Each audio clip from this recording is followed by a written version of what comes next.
इंसान खसारे में है। इस्लाह के मानी होती है मरम्मत करना, सुधारना। सबसे मुश्किल मशीन इंसान है। ये जिंदगी आखिरत के लिए एक इम्तिहान है। एक मुसलमान अच्छा मुसलमान हो ही नहीं सकता तब तक जब तक वो अच्छा इंसान नहीं। जब अल्लाह साथ है तो किससे डरना? भगवान एक ही है, दूसरा नहीं है, नहीं है, नहीं है, जरा भी नहीं है। सबसे बेहतरीन प्लानर अल्लाह है। जब हक बातिल से टकराती है, बातिल का सर्वनाश हो जाता है।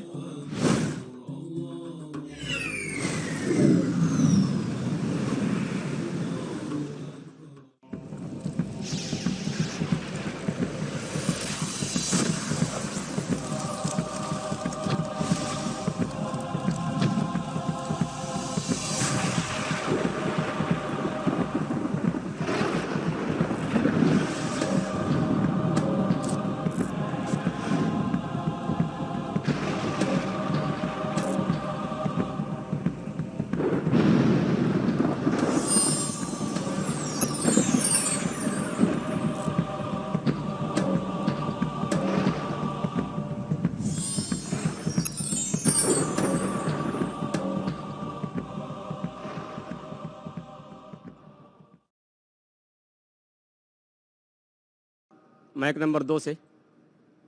Good evening sir. मेरा नाम महेश चौहान है। रहने को घोरपड़ी गांव में हूँ। आईटीसी में जॉब करता हूँ मैं। तो आपने जो भी इंफॉर्मेशन दिया वो यहाँ पर बहुत अच्छा था, लेकिन एक सवाल करता हूँ। हिंदुइज्म में 2 क्लास है, अपर क्लास और लोअर क्लास। तो लोअर क्लास को पहले ज़माने में ट्रीटमेंट बहुत बुरा मिलता था। तो मैं ये करना चाहता हूँ कि डॉक्टर बाबा साहेब आम्बेडकर उन्होंने बुद्धिज्म ही क्यों चुना लोअर क्लास के लिए? भाई साहब ने बहुत अच्छा सवाल पूछा कि हिंदुइज्म में 2 क्लास है, lower class, higher class. Actually Hinduism में 4 क्लास है। अपने टॉप और बॉटम को गिना। लोअर ही पकड़ता हूँ मैं बस। हाँ, 4 में बहुत कंफ्यूजन है। हाँ। लेकिन मैं क्योंकि तालिब इल्म और दिगर मज़ाहिब का, मैं 2 कहूंगा तो लोग बोलेंगे मैं हिंदुइज्म नहीं जानता हूँ। आप कहे तो प्रॉब्लम नहीं है, अपर एंड लोअर। मैं जानता हूँ कि ब्राह्मण है, क्षत्रिय है, वैश्या और शूद्रा है। 4 क्लास है। लर्नेड क्लास ब्राह्मण, जैसा आता है हिंदू मजहब किताब में कि भगवान से सिर से बने ब्राह्मण, चेस्ट से बने क्षत्रिय वॉरियर क्लास, और पेट या थाइज से बने वैश्या जो है बिजनेस क्लास, और फीट से शूद्रा। तो बाबा साहेब अम्बेडकर ने शूद्रा क्लास के लिए बुद्धिज्म ही क्यों चुना? बहुत अच्छा सवाल है। पहली चीज मैं ये कहना चाहता हूं कि इस्लाम में कोई भी क्लास नहीं है, हाई क्लास और लो क्लास नहीं है। तो उसका जवाब बाद में दूंगा।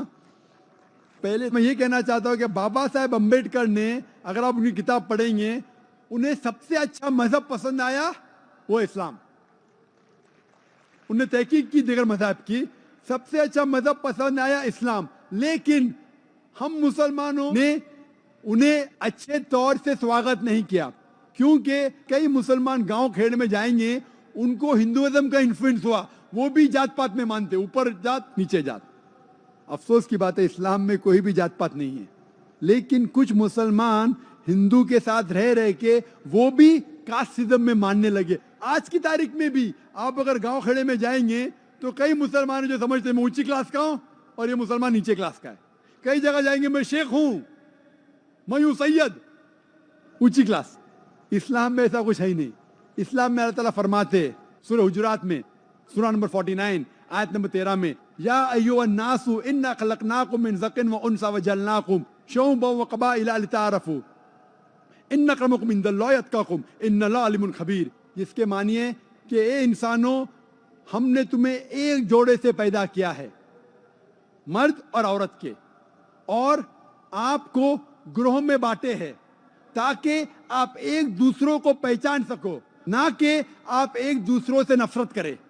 और आप में से सबसे बेहतरीन इंसान वो है जिसके पास तकवा है। तो इंसान एक क्राइटेरिया से ऊंचा या नीचा हो सकता है। जो आदमी के पास तकवा है, राइचियसनेस, पायटी, गॉड कॉन्शियसनेस, खुदा की अच्छी इबादत करता है, खुदा के पैगाम पे अमल करता है, वो ही इंसान ऊंचा है। पैसे के मामले से कोई आदमी ऊंचा नीचा नहीं हो सकता है। जिन्स के मामले से मर्द या औरत ऊंचा नहीं हो सकता है, या कलर से, सफेद या काला रंग से कोई आदमी ऊंचा या नीचा नहीं हो सकता है।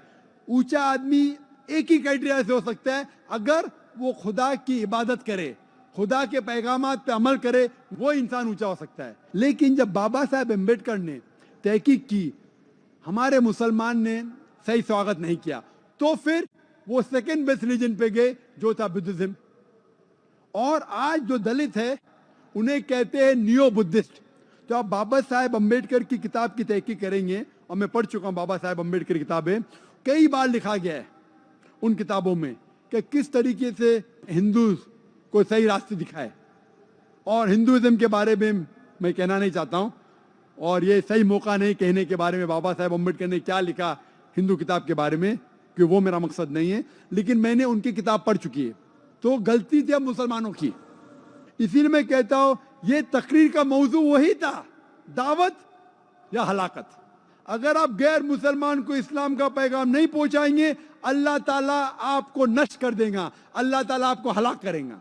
तो इस तकरीर का मौजू वही था, क्योंकि हम मुसलमानों ने सही तरीके से गैर मुसलमान को इस्लाम नहीं पेश किया। और जब बाबा साहब अम्बेडकर इस्लाम कबूल करना चाहते थे, हम मुसलमानों ने उनको सही तरीके से वेलकम नहीं किया, सही तरीके से स्वागत नहीं किया। इसीलिए बाबा साहब अम्बेडकर गए, नेक्स्ट बेस्ट रिलीजन वो है बुद्धिज्म। और मैंने इस पे तकरीर भी की है ऑन बुद्धिज्म पे। मैंने ये भी कहा गया है कि बुद्धिज्म और इस्लाम में यकसानियत क्या है। और इवन आप मान लो बाबा साहब अम्बेडकर की बात और आप बुद्धिज्म पे अमल करेंगे, फिर से आप लौट के बुद्धिज्म में ये भी लिखा है कि एक आखिरी मैत्री आने वाले, वो आखिरी मैत्री है मोहम्मद सल्लल्लाहु अलैहि वसल्लम। तो आप बुद्धिज्म मान लो कबूल भी किए, वो इन बिटवीन फेज है हिंदुइज्म और इस्लाम का, आपको मानने पड़ेगा। बुद्धिस्ट स्क्रिप्चर में लिखा हुआ है कि एक मैत्री आने वाले है, और वो मैत्री कोई नहीं है लेकिन मोहम्मद सल्लल्लाहु अलैहि वसल्लम। तो मान लो जो नीचे क्लास के लोग ने बुद्धिज्म एक्सेप्ट किया, अगर बुद्धिज्म के स्क्रिप्चर आप पढ़ेंगे तो आपको मानने पड़ेगा आखिरी पैगंबर मोहम्मद सल्लल्लाहु अलैहि वसल्लम में। Hope that answers the question. Mic number 2 पे और कोई सवाल हो तो कर सकते हैं भाई लोग। मेरा नाम दुर्गेश सोलंकी है और मैं नॉन मुसलमान से हूँ। मेरा सरनेम सोलंकी, और रुखी समाज जो भंगी समाज कहते हैं वही समाज से हूँ। और मेरे छोटे 2 भाई मुसलमान बन गए हैं और मैं सबसे बड़ा हूँ घर में, तो मैं अब मुसलमान बनना चाहता हूँ। उन लोगों ने मुझे समझाया है कि किस तरह से मुस्लिम है और क्या है। मुसलमान बोले तो दहशतवादी मुसलमान नहीं है। मेरा सवाल यही है कि आप मुझे कलमा पढ़ने से मैं मुसलमान पक्का किस तरह से बन जाऊं। भाई साहब, आपने कहा कि आपके 2 छोटे भाई ने इस्लाम कबूल किया, अल्हम्दुलिल्लाह, हमको कंग्रेचुलेट करते। आप कहते कि आप मुसलमान बनना चाहते और किस तरीके से मुसलमान बन सकते। पहले मैं ये जानना चाहता हूँ, आप पे किसी ने जबरदस्ती तो नहीं की? नहीं सर, नहीं जबरदस्ती की, माशाल्लाह। I like the Muslim। और अगर आप कहते दहशतगर्द मुसलमान जैसी चीज है ही नहीं है।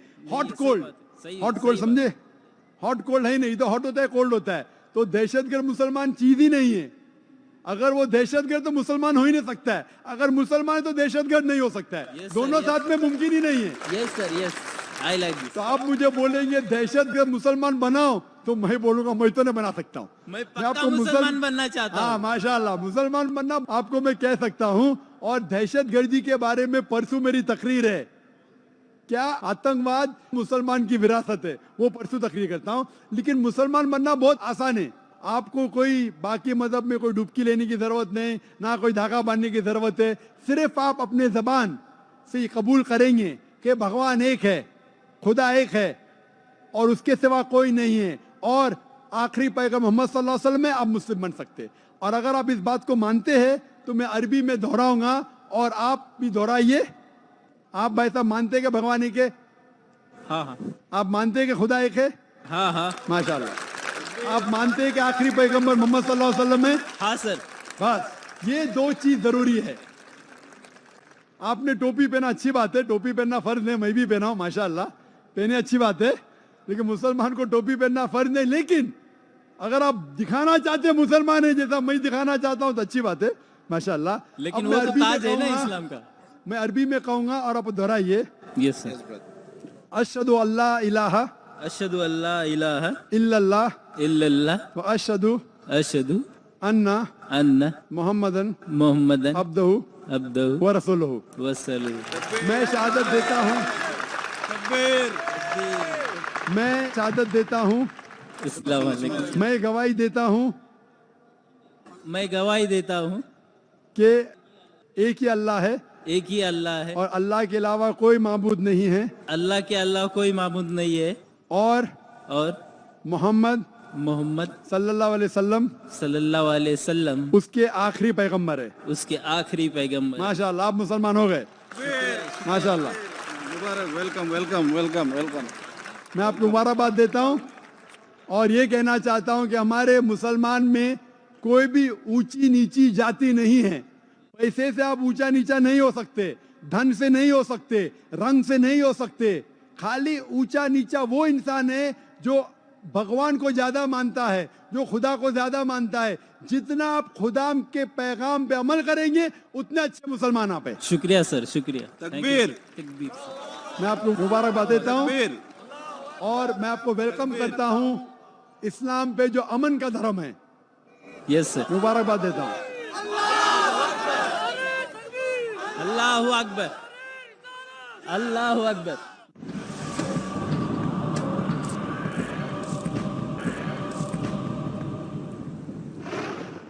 बहनों की तरफ से प्लीज। अभी एक बहन कलमा पढ़ना चाहती है डॉक्टर साहब के हाथों से मेरे साथ में।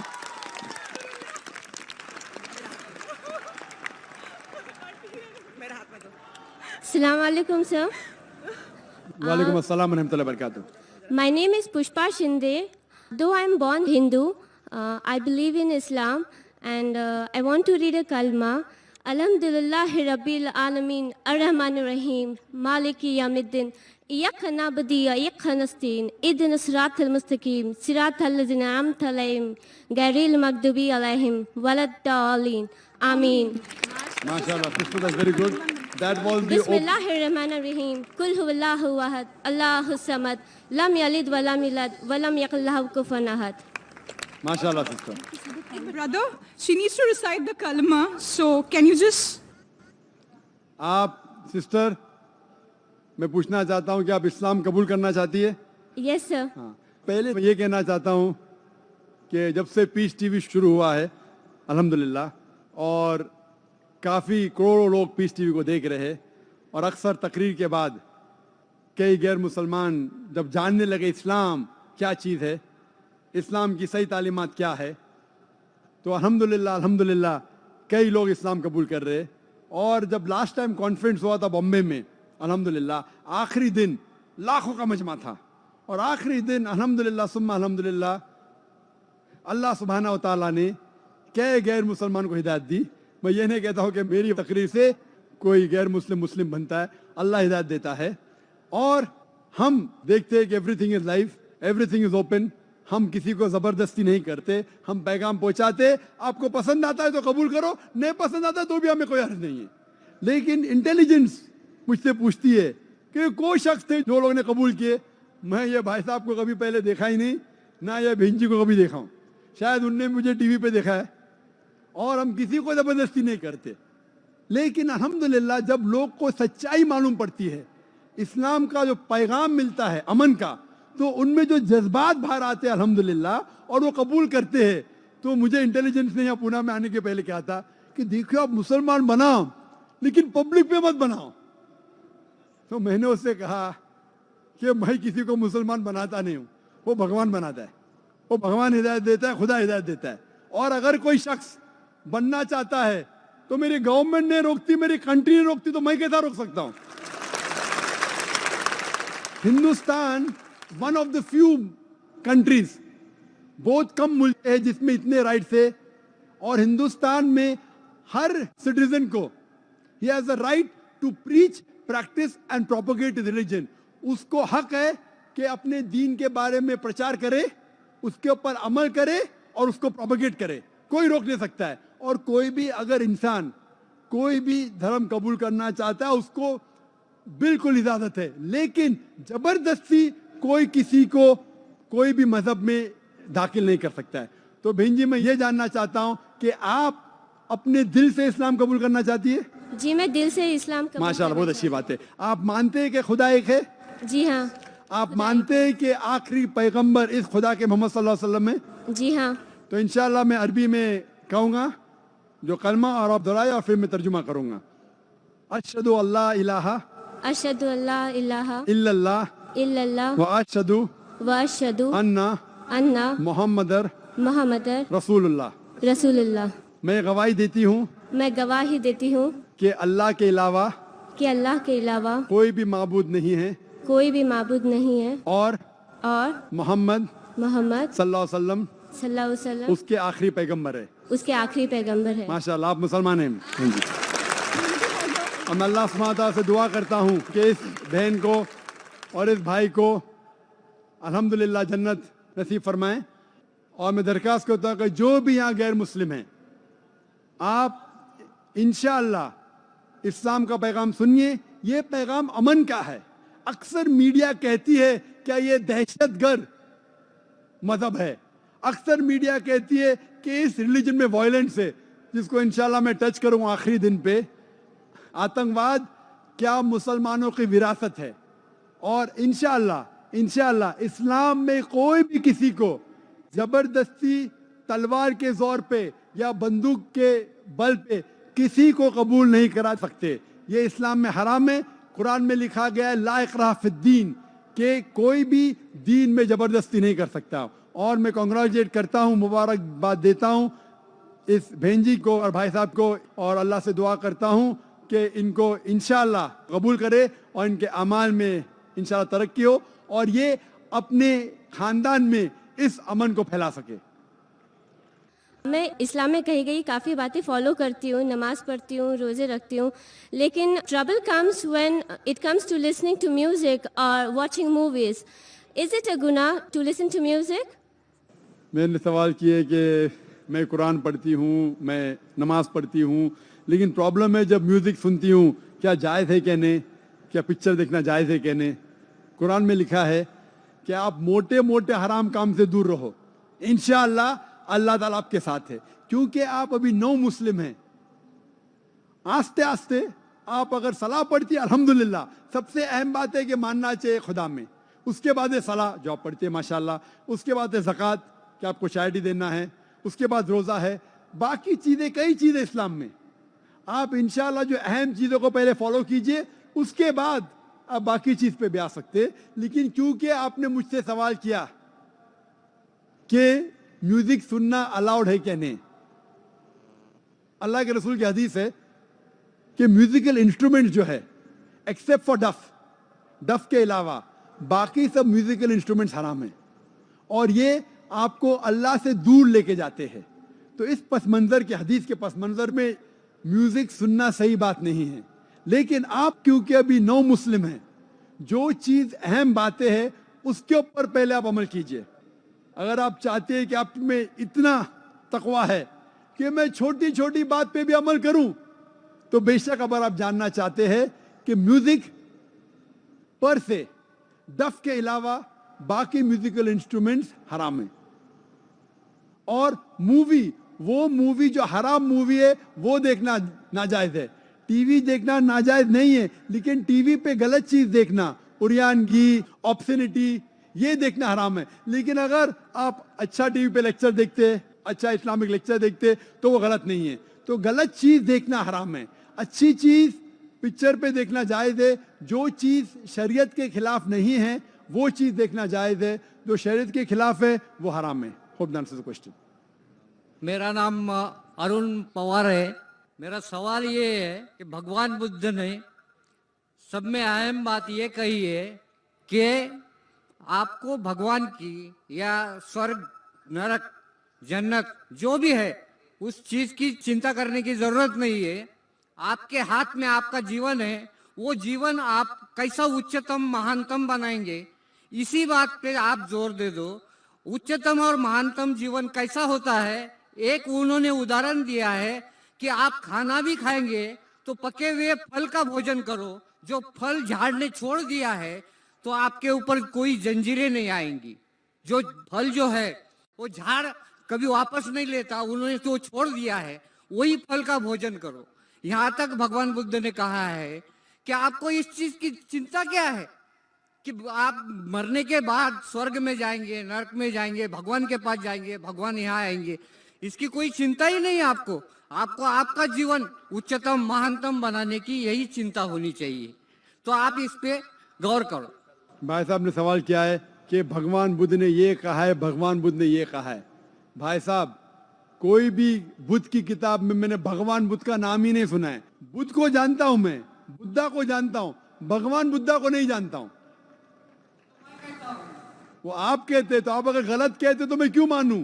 क्योंकि आप अगर बुद्धा की टीचिंग्स पढ़ेंगे, बुद्धा की तालीमात पढ़ेंगे, बुद्धा ने कभी भगवान का जिक्र ही नहीं किया। बुद्धा ने कभी भी ईश्वर और भगवान का जिक्र नहीं किया। क्यों? तो बुद्धिस्ट स्कॉलर्स ये कहते हैं कि इस हिंदुस्तान में, इस धरती पे इतनी बुत परस्ती थी कि वो भगवान के बारे में खामोश थे। उनने ये भी नहीं कहा कि भगवान है और ये भी नहीं कहा कि भगवान नहीं है। तो आप अगर बुद्धा को भगवान बना दिए तो प्रॉब्लम है भाई साहब। और आप बुद्धा की टीचिंग्स को पढ़े ही नहीं। जिस तरीके से बुद्धा ने भगवान के बारे में जिक्र नहीं किया, आपने बुद्धा को भगवान बना दिया, उसी तरीके से धर्म में, कई धर्मों में तब्दीली आई, चाहे वो ईसाई धर्म हो, बुद्ध धर्म हो, चाहे वो जुडाइज्म हो। जिस तरीके से आप कहने लगे, लोग ने अपने मन से कहने लगे और सही तालीमात को छोड़ दिया। तो भाई साहब, पहले भगवान के बारे में तहकीक करो और बुद्ध ने क्या तालीमात दी उसकी तहकीक करो। आपने बुद्ध को भगवान बना दिया, बिल्कुल गलत है। और आप देखते हैं कि दलित लोग और बुद्धिस्ट लोग बुद्धा का बुद्ध बनाया। बुद्धा ने कभी भी नहीं कहा कि मेरा बुद्ध बनाओ। बुद्धा ने कभी भी नहीं कहा। ये क्या हो रहा है? ये इन्फ्लुएंस ऑफ बाकी मजहब का इन्फ्लुएंस, बाकी धर्म का इन्फ्लुएंस आपके ऊपर है। तो बुद्धा की अगर टीचिंग्स पढ़ेंगे, बुद्धा ने कहा कि देयर आर 4 ग्रेट ट्रुथ्स, 4 हक बातें हैं। सबसे पहले, वक्त का में सिर्फ 2-3 मिनट है 10 बजने को। पहला हक है कि इस धरती पे there is lot of sorrows on this world. ये धरती पे कई चीज है जो अफसोस करने के लायक है, सॉरोज है, मुश्किलात है। नंबर 2, इस धरती पे डिजायर है, ख्वाहिश है। नंबर 3, ये धरती से सॉरोज को निकाला जा सकता है जब आप ख्वाहिशों को निकालते हैं। और नंबर 4, अगर ख्वाहिश को निकालना है तो 8 फोल्ड पाथ के ऊपर अमल करो। वक्त कम होने की वजह से पहले ट्रुथ को मैं मानता हूं, इस धरती पे सौरो है। दूसरे ट्रुथ को भी मानता हूं कि लोगों में ख्वाहिश है। तीसरा ट्रुथ है कि अगर आपको सौरो निकालना है तो ख्वाहिशों को निकालिए। चौथा है कि अगर आपको ख्वाहिश को निकालने का है तो 8 फोल्ड पाथ फॉलो करो ना। तीसरा और चौथा ट्रुथ कॉन्ट्रडिक्ट हो रहा है। तीसरे ट्रुथ में कहा गया है कि आप ख्वाहिशों को निकालो और चौथा ट्रुथ में कहा गया है कि 8 फोल्ड पाथ पे अमल करो। अगर आप ख्वाहिश को निकाल देंगे तो 8 फोल्ड पाथ पे अमल करने की ख्वाहिश रहेंगी नहीं। तो there is a fallacy of logic. वक्त कम होने की वजह से आप मेरी तकरीर सुन सकते हैं मोहम्मद सल्लल्लाहु अलैहि वसल्लम वेरी स्क्रिप्चर्स, जिसमें बुद्धिज्म का जिक्र किया है। इसीलिए बुद्धा ने भगवान के बारे में जिक्र नहीं किया, क्योंकि उसे डर था कि लोग अब तक तैयार नहीं हुए मानने के लिए कि खुदा एक है। Hope that answers the question. वाखिर दावाना अल्हम्दुलिल्लाह रब्बिल आलमीन। आज की नशिस्त यहीं पर ख़त्म होती है। जज़ाकल्लाहु खैरन।